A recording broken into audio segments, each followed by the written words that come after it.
A reading from the Gospel of Matthew.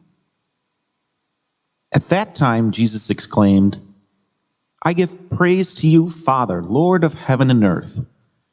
For although you have hidden these things from the wise and the learned, you have revealed them to little ones. Yes, Father, such has been your gracious will. All things have been handed over to me by my Father. No one knows the Son except the Father, and no one knows the Father except the Son, and anyone to whom the Son wishes to reveal him. Come to me, all you who labor and are burdened, and I will give you rest. Take my yoke upon you and learn from me, for I am meek and humble of heart, and you will find rest for yourselves. For my yoke is easy and my burden light." Almost everything about the kingdom of God runs contrary to the world. And it all starts with Jesus. In a world which exalts the wise, learned, and the wealthy, our Messiah was born into a poor and illiterate family in an obscure village called Nazareth. They would be in the category of the little ones. Yet to the Jews in the first century, Jesus as the Messiah would be very much the opposite of what they were expecting. To most, a Messiah was a warrior king who would overthrow the Roman Empire. As a result, Jesus would call into question the way the world works, and it would ultimately lead to his crucifixion and death. This trend of running counter to the world, of course, has continued to the present day.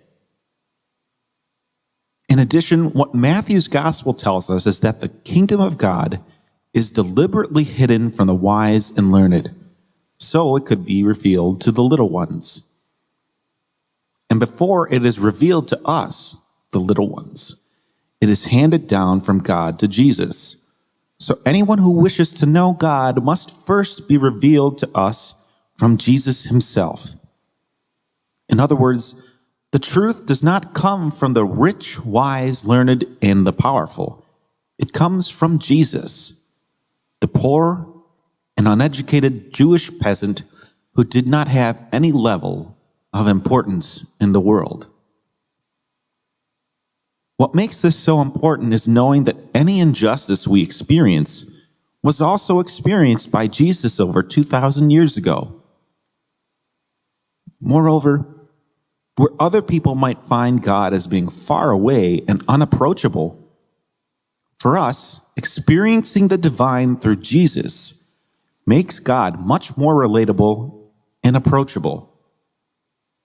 After all, Jesus really knows what we are going through because he experienced it for himself.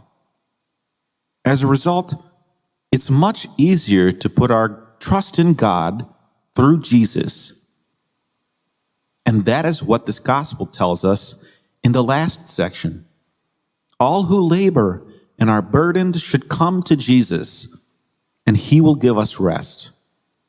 In addition, learning from a meek and humble person like Jesus can help us find rest for ourselves.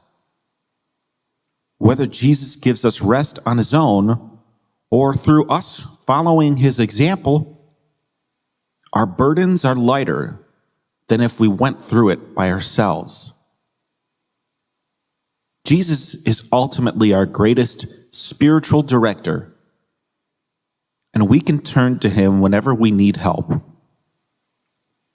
He's available whenever we need him, whether we ask directly for help or by reflecting on his life through the scriptures.